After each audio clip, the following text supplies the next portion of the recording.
Oke, assalamualaikum warahmatullahi wabarakatuh. Hari ini untuk mata kuliah sistem digital kita sudah sampai pada rangkaian kombinasi. Oke, apa itu rangkaian kombinasi? Apa aja yang dipelajari?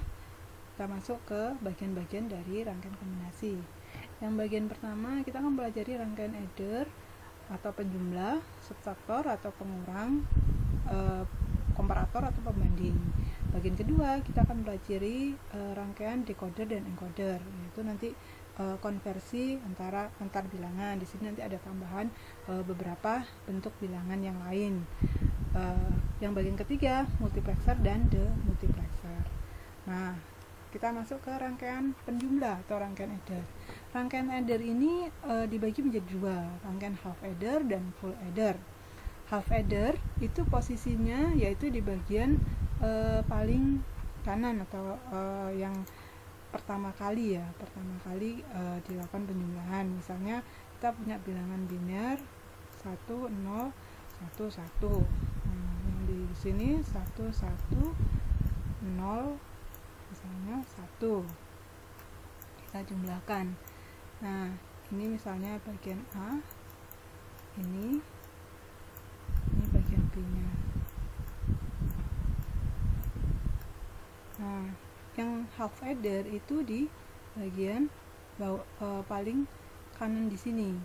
Nah, 1 ditambah 1 dia akan menjadi 0, carry out atau nambahkan bit ke bit sebelahnya 1. Nah, ini yang disebut dengan carry out, CO. Nah, di sini kalau A-nya 0, B-nya 0, maka dia outputnya dia 0 sigmanya. C-out-nya juga 0, carry out-nya 0. 01 apa 10, outputnya sigma 1, carry out-nya masih 0. Ketika 11 berarti dia sigmanya 0, carry out-nya 1. Ini tadi carry out-nya 1. Nah, dari sini kita bisa lihat bahwa untuk penambah atau sigma itu sama dengan gerbang XOR. Kenapa? Kita lihat pada saat dia sama dengan 1 itu inputnya beda. Ketika A0 B-nya 1 outputnya. Ketika A-nya 1 B-nya 0 1. Nah, maka kita simpulkan dia akan memakai gerbang XOR. Gimana dengan carry out? Dengan carry out pada saat 1 dia hanya saat A-nya 1 dan B-nya 1, berarti sama dengan dia N. Nah, berarti kita bisa tuliskan persamaannya seperti ini. Gambarnya bagaimana? Nah, gambarnya berarti seperti ini. Nah, ada A dan B masuk ke XOR, outputnya adalah sigma. Dan untuk carry out itu adalah dari A, N, B, A di N kan sama B. Nah, itu yang untuk half adder. Yang untuk full adder ini ketika kita menjumlahkan pada bit yang berikutnya atau bit kedua. Nah, misalnya kita tuliskan lagi persamaannya yang penjumlahannya yang tadi 1 1 0 1 misalnya kita jumlahkan. Tadi di sini hasilnya 0, masuk ke sini 1, di sini hasilnya nanti 0 lagi, masuk ke sini 1, 0 lagi, masuk ke sini 1. Nah, di sini baru 1 1. Nah, yang full adder ini penjumlahan pada posisi yang kedua di sini.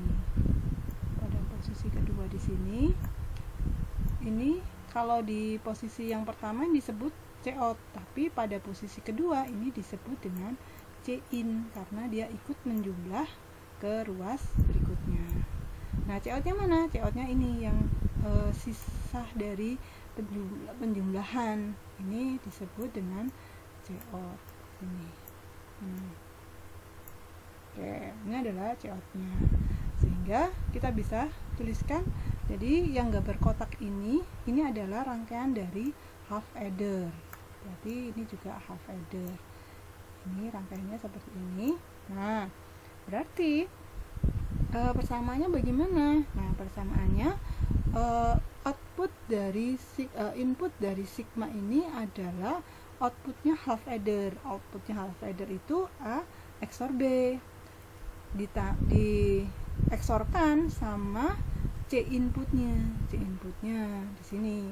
Sedangkan untuk carry out ini penjumlahan antara carry outnya full adder, berarti yang kedua, ditambah dengan carry outnya dari half adder yang pertama. Untuk carry out dari half adder yang pertama itu adalah A and B. Untuk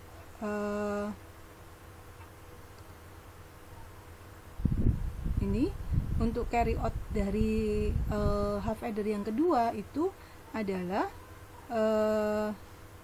N dari outputnya half adder pertama, berarti A XOR B di N kan dengan C input atau carry in. Nah, sehingga persamaannya modelnya seperti ini. Oke, ini untuk yang half adder. Untuk subtraktor sekarang. Nah, dengan metode yang pemahaman yang sama, ini kita masukkan ke dalam bentuk pengurangan. Nah, kalau di penambah tadi, penjumlahan tadi, dia ada carry on, carry out sama carry in. Carry in berarti sisa dari sebelumnya, kalau carry out berarti masuk ke bit berikutnya. Nah, kalau subtraktor di sini ada borrow. Kenapa ada borrow? Nah, borrow itu terjadi jika bilangan yang kedua itu lebih besar daripada bilangan yang pertama. Contoh, kalau kita punya bilangan 1, 1, 0, 0, kemudian dikurangi 1, 0, 1, 1, misalnya seperti ini. Nah, pas waktu kita akan mengurangkan, maka 0 dikurangi 1 itu tidak bisa, berarti kita harus pinjam sebelahnya. Nah, sebelahnya juga 0, berarti tidak bisa juga, berarti pinjam sebelahnya lagi. Nah, di sini ada 1, berarti kita pinjam di sini. Sama, kita pinjam masuk ke bit bawahnya, dia 2 nilainya. Nah, 2 ini karena yang sebelah kanannya lagi itu pinjam lagi, berarti ini jadi 1 masuk ke sebelah kirinya 2. Nah, baru nanti bisa dikurangkan. 2 kurangi 1 berarti 1. 1 dikurangi 1 berarti dia 0. Nah, yang ini tadi kan sudah dipinjam toh, di sebelah kanannya toh, berarti di sini 0 juga. 0. Nah, karena 0 berarti 0 dikurangi 0 berarti dia 0. Yang 1 dikurangi 1 dia 0. Nah, berarti hasilnya 0, 0, seperti itu. Nah, seperti juga di sini 0 dikurangi 0, 0 borrownya, outputnya juga 0. 0 dikurangi 1, nah ini borrow 1, tadi ban borrow 1 dari sampingnya, tapi dia pindah ke sebelah kanannya jadi 2. 2 dikurangi 1 di sini, outputnya jadi 1. 1 kurangi 0, ya berarti borrownya 0, outputnya 1. 1 kurangi 1 berarti borrownya 0, outputnya juga 0. Nah, dari sini kita bisa lihat nih outputnya untuk pengurangan sama dengan half adder tadi, yaitu A XOR B. Nah, untuk yang borrownya kita lihat yang bernilai 1. Yang bernilai 1 itu ketika A-nya 0, B-nya 1, berarti A per B. Ini untuk yang subtraktor, pengurangan. Ini kita masuk ke pembanding atau komparator. Pembanding ini bisa macam-macam, bisa A kurang dari B, atau A lebih dari B, atau A sama dengan B. Nah, ketika dia tidak sama dengan yang diminta, maka dia hasilnya 0. Hasilnya seperti ini. Jadi ketika A-nya yang diminta outputnya itu A kurang dari B, nah berarti kalau A sama dengan B 0, A nya 0, B nya 1, berarti dia baru 1. Pas A nya 1, B nya 0, 0 karena A lebih besar daripada B. Nah, ketika 1 sama dengan 1, A nya 1, B nya 1, berarti juga dia 0. Sehingga comparingnya ini atau rangkuman pembandingnya ini nanti cuman bernilai A per B. Nah, gimana kalau misalnya kita ganti A lebih besar daripada B? Nah, A lebih besar daripada B berarti dia ketika sama dia sama dengan 0, ketika 0, 1 dia juga sama dengan 0, ketika 1 sama 0 berarti dia baru nilai 1, ketika 1 sama 1 berarti bernilai 0. Sehingga outputnya ini sama dengan A B bar, seperti itu untuk rangkaian pembanding. Begitu juga kalau misalnya A sama dengan B. Oke, kita lanjut ke rangkaian kombinasi untuk yang konversi antar bilangan. Nah, untuk konversi antar bilangan ini 4 lajur, 4 kolom itu telah kita pelajari di sistem bilangan di awal. Nah, yang 4 lajur di sebelah kanan ini yang baru kita pelajari, namun ada beberapa yang sebenarnya sudah kita pelajari di bilangan biner, oktal maupun heksa. Maksudnya gini, jadi untuk desimal biner ke oktal atau ke heksa tidak lagi di Bu Rini bahas. Nah, yang Bu Rini bahas cuma di 4 tambahan baru, kode baru. Yang pertama kode BCD 8421. Kode BCD ini sama plok sama biner, cuman dia bitnya cuman 4 bit aja. Jadi 8421. Ketika desimalnya itu ada 2 bit, 10 misalnya, 10, maka tiap-tiap bit dari desimal ini dikonversikan ke dalam bentuk biner. Jadi contohnya di sini 12, 12, maka satunya ini dibinerkan menjadi 001, yang duanya jadi 0010, seperti itu. Nah, contoh lagi kalau misalnya saya punya angka yang di sini enggak ada, misalnya 43 misalnya, ini dalam desimal, berapa BCD-nya? Nah, BCD-nya, bentuk BCD, kode BCD itu 8421, berarti 4 ini kita binerkan. 4 ini binernya adalah 0100. Yang 3 ini adalah 011, 011. Nah, ini adalah 4-nya. Yang sebelah sini adalah 3. Ini adalah 8421. Nah, gampang kan? Untuk yang BCD tidak ada masalah. Nah, sekarang masuk ke 2 bintang 421. Nah, 2 bintang 421 ini sama dengan biner ketika nilainya itu dari 1 sampai 4. Nah, ketika lebih dari 4 dia tidak ada sedikit perbedaan. Nah, kode 2 bintang 421 ini maksimumnya adalah di 9. Jadi sama dengan desimal di 9. Ketika desimalnya menjadi 10, 11 atau 20 atau 40, maka tiap-tiap bit desimal ini dikonversikan ke dalam bentuk 2 bintang 421. Nah, misalnya 12, 12 atau 13, 13, berarti 1 ini adalah 001, kemudian 3-nya 0011. Nah, seperti itu. Nah, sekarang masuk ke gimana 2 bintang 421 itu konversinya. Nah, kita lihat di sini ada 2 bintang 421, berarti dia sama kayak 8421. 421 ini ketika dia di sini ada nilainya 1, berarti dia 2 pangkat 0. Terus kemudian yang kalau 2 berarti 2 pangkat 1. 4 berarti 2 pangkat 2. Nah, di sini 2 bintang berarti nilainya 2.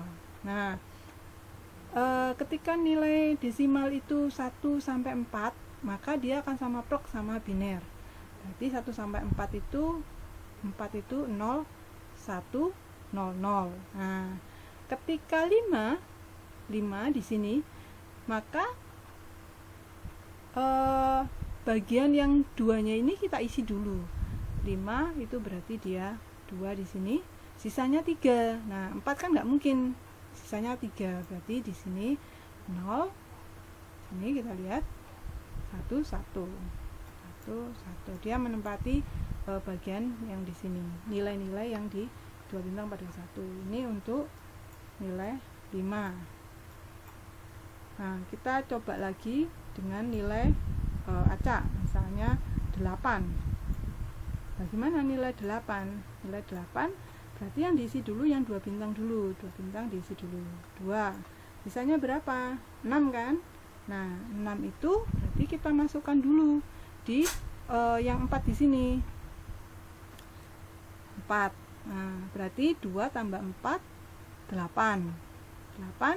2 tambah 4 6. 6 berarti sisanya 2. Nah, berarti berikutnya kita isi dengan 0. Yang satu bagaimana? Ya sudah habis. Di sini kan 2 4 2 berarti 8. Yang satu berarti dia kita kasih dengan 0. Nah, begitu seterusnya. Ketika nilainya lebih dari 2 digit, misal di sini saya punya nilai 25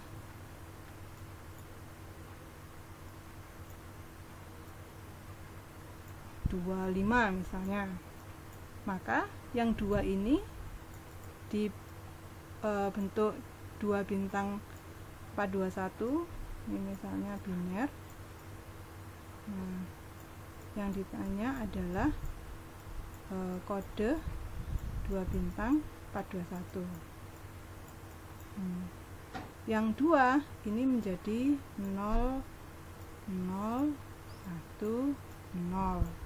Nah, yang 5 berarti ini menjadi 1 0 1 1.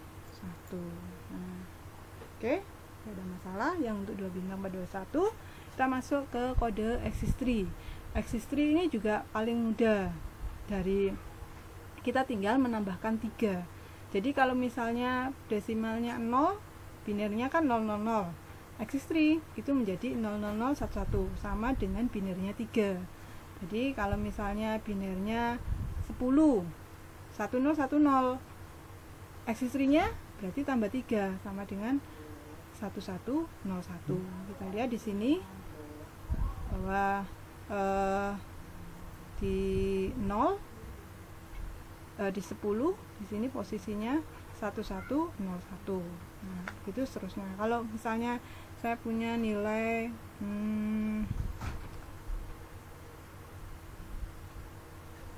20. Nah, binernya ini ini desimalnya berapa Exist3-nya? Berarti kita melihatnya di 20 tambah 3 berarti 23. 23 secara desimal ini kita binerkan. Nah, ini sama dengan 23 di sini. 23 itu kira-kira yang paling mendekati kan 16 ditambah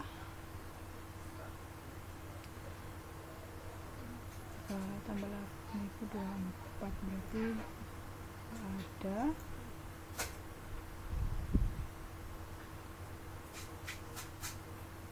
tambah 4 20 terus tambah 2 dan tambah 1. Nah, kayak gini. Berarti 20 di desimal Exist3-nya itu 1 0 1 1 1. Ini kode Exist3.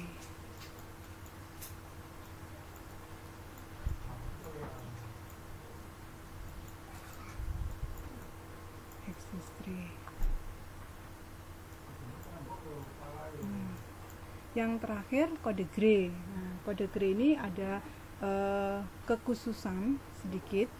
Bagaimana dia menjadikan jadi semuanya harus dibinarkan dulu. Dari biner baru kita ke kode Gray kan. Bagaimana? Nah, kode Gray itu ada 2. Jadi kalau misalnya kita mau mengkonversikan dari biner ke Gray atau dari Gray ke biner, yang awalnya kita tentukan dulu nilai 1 pada MSB atau mosaic bit paling kiri ya, bukan paling kanan ya, sorry, ini paling kiri, bit paling kiri.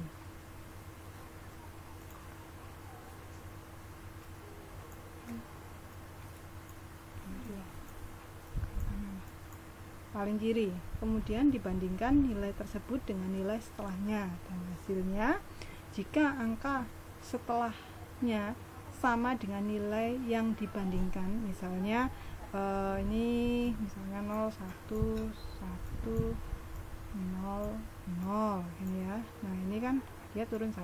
Nah, nilai setelah yang dibandingkan dengan maka hasilnya sama dengan 0. Kalau sama, misalnya di sini kan 1 sama 1, sama kan? Berarti di sini hasilnya 0.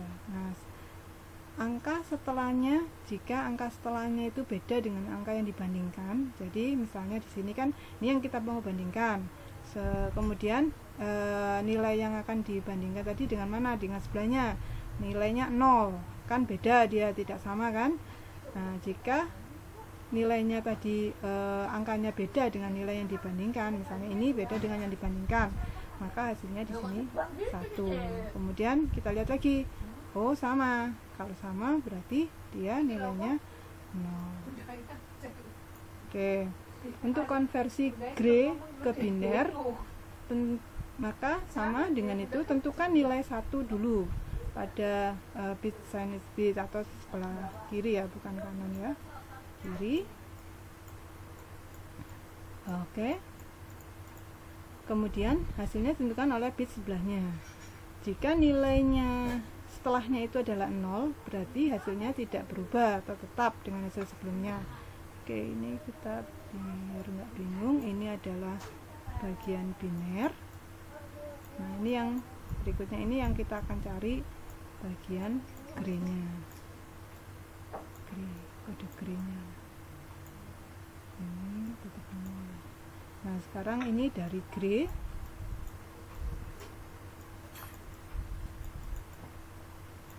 ke biner. Nah, misalnya kode gray-nya di sini 0 1 0 1 0. Misalnya ini berarti turun tetap 0. Terus ini turun tetap 1. Kemudian setelah itu baru kita lihat setelahnya, nilai setelahnya 0, berarti hasil tidak dirubah, akan tetap sama dengan hasil sebelumnya. Berarti kita lihat ini 0 kan, setelahnya di sini kita lihat 0, berarti ini tetap sama. Berarti kita tulis di sini 1. Ya. Kemudian kita lihat lagi. Setelahnya nilainya 1, maka ubah nilai sebelumnya. Nah, ini kan 0 ya, berarti yang di sini kan 1. Kalau 1 berarti ini harus dirubah. Nah, ini harus dirubah menjadi 0. Kemudian setelah itu kita lihat lagi 0 nilainya. Kalau 0 berarti tetap dia.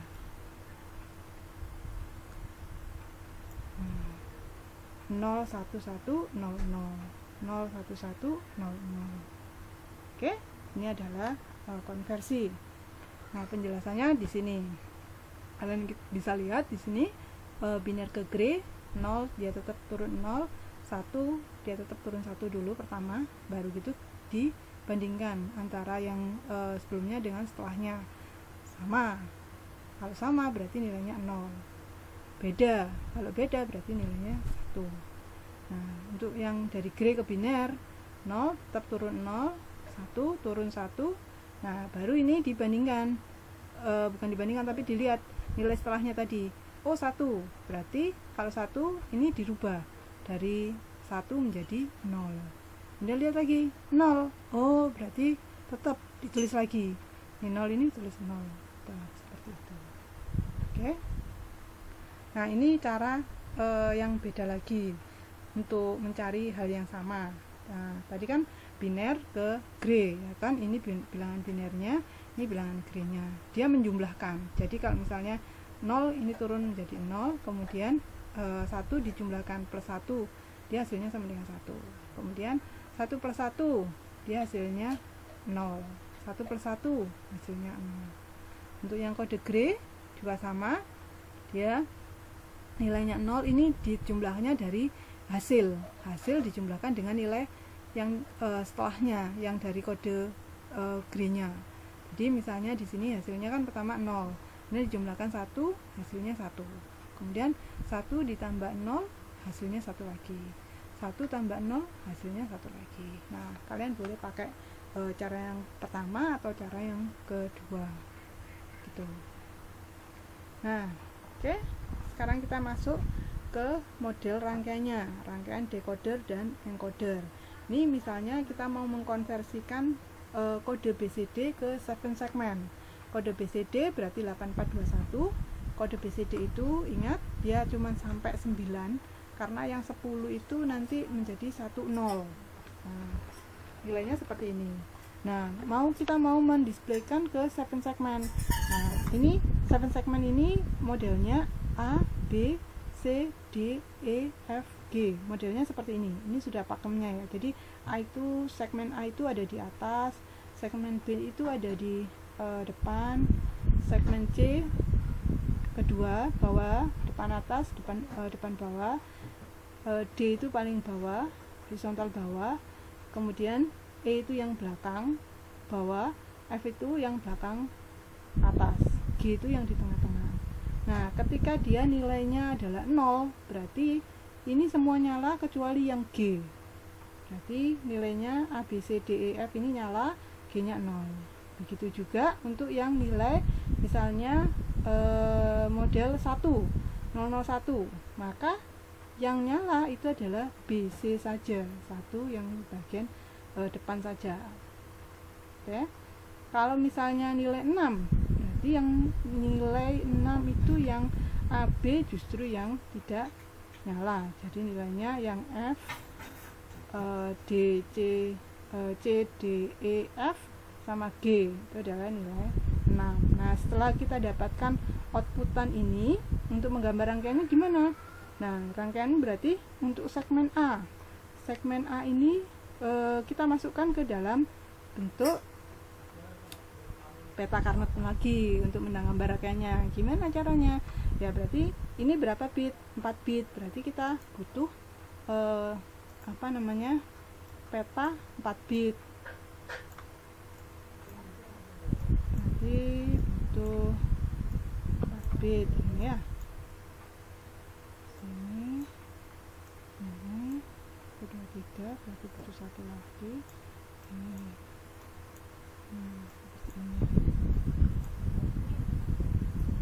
Nah, ini bisa kita buat XY ZW misalnya seperti ini. Jadi nanti 00, 01, 10, 11, sama 10.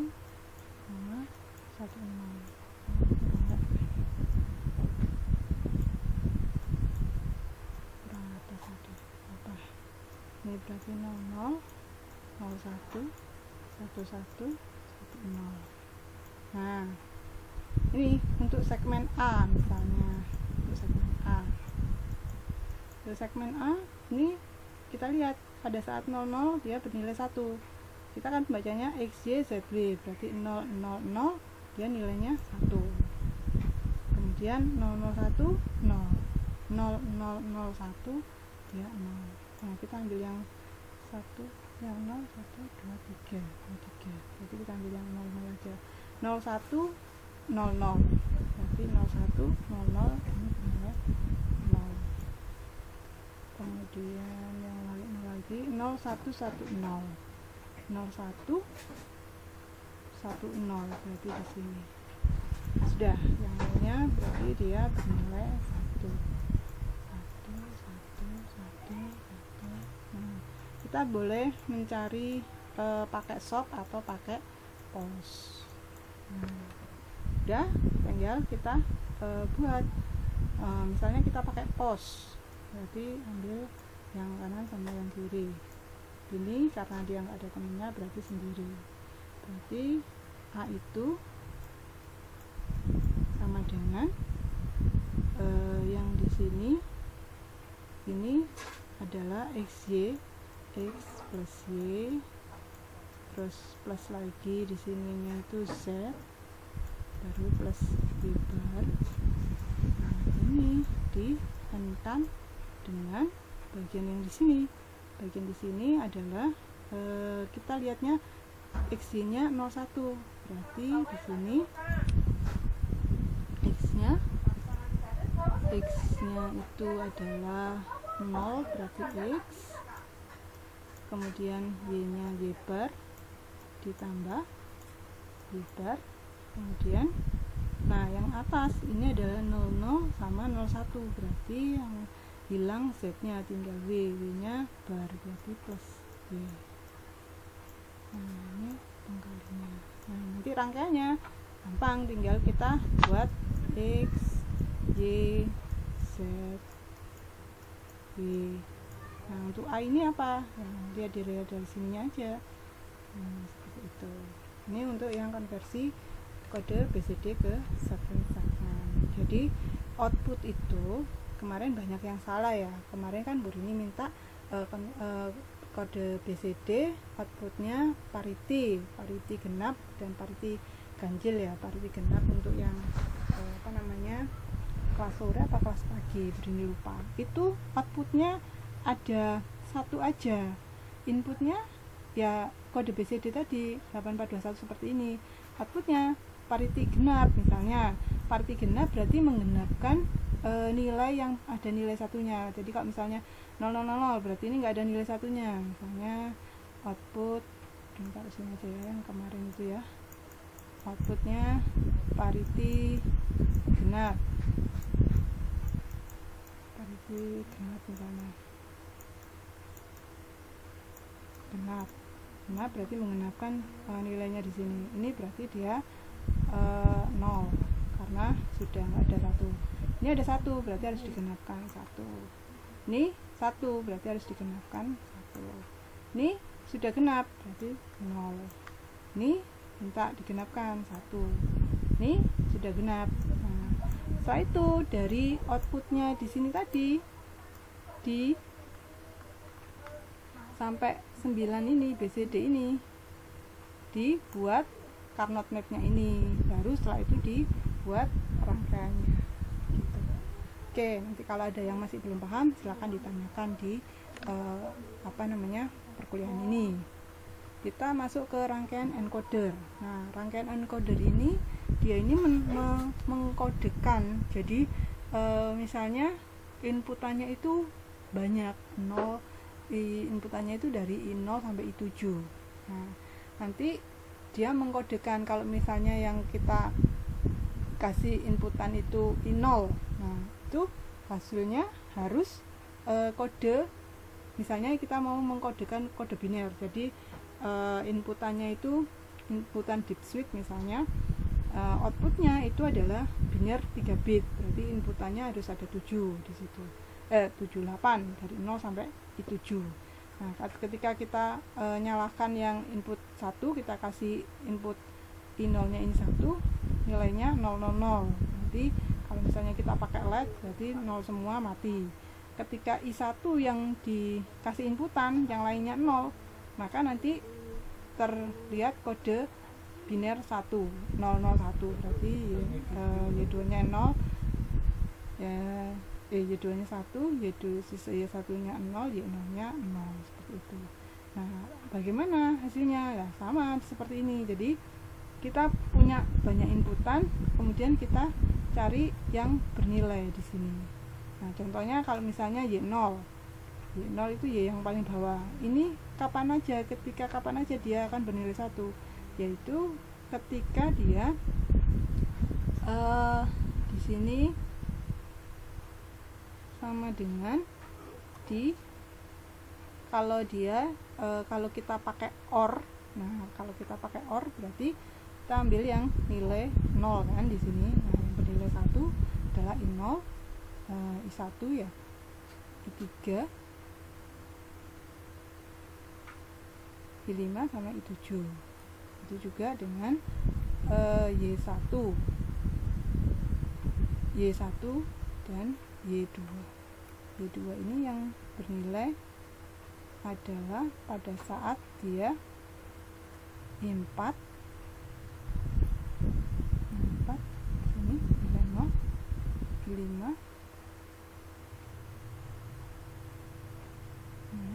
bernilai 0 lagi.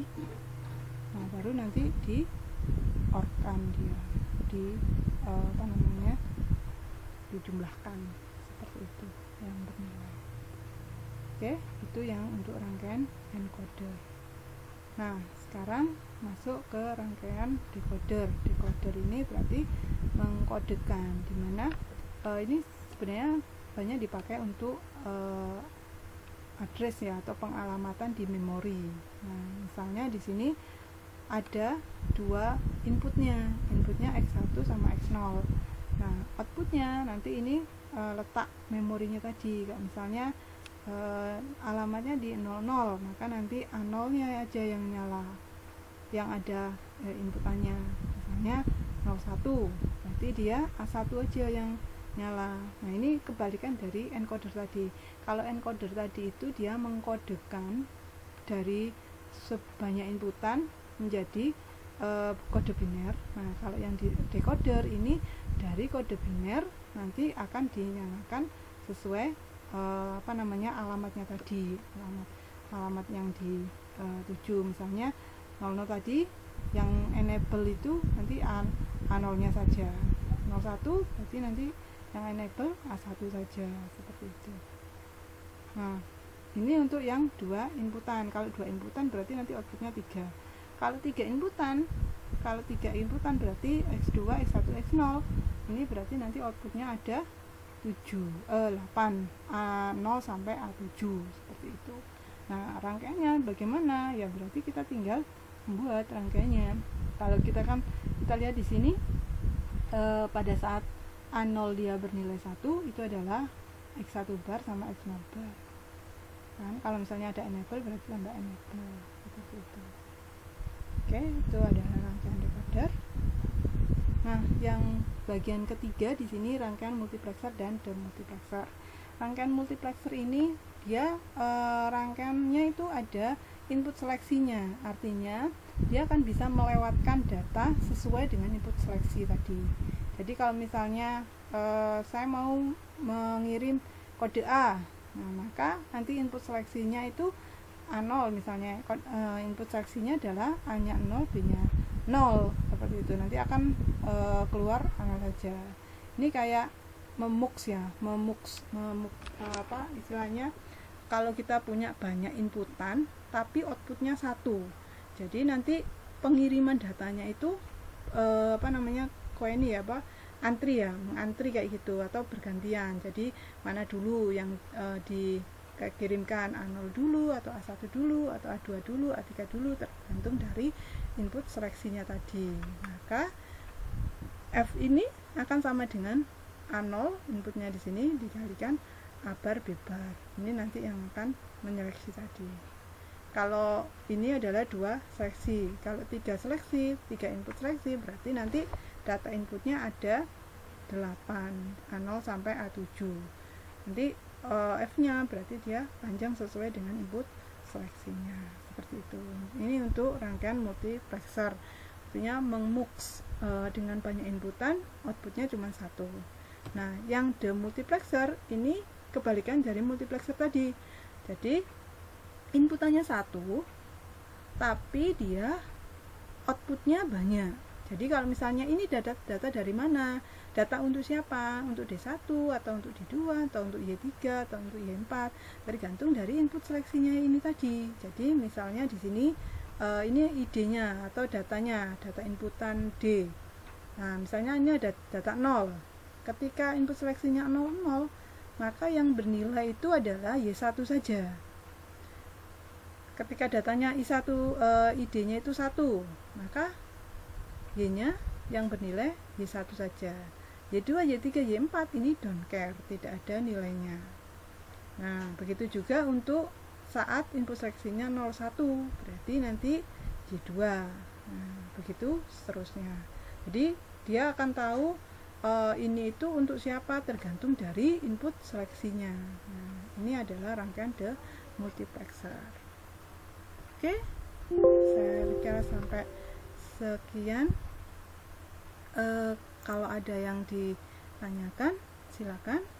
Untuk materi kali ini Burini akhiri. Wassalamualaikum warahmatullahi wabarakatuh.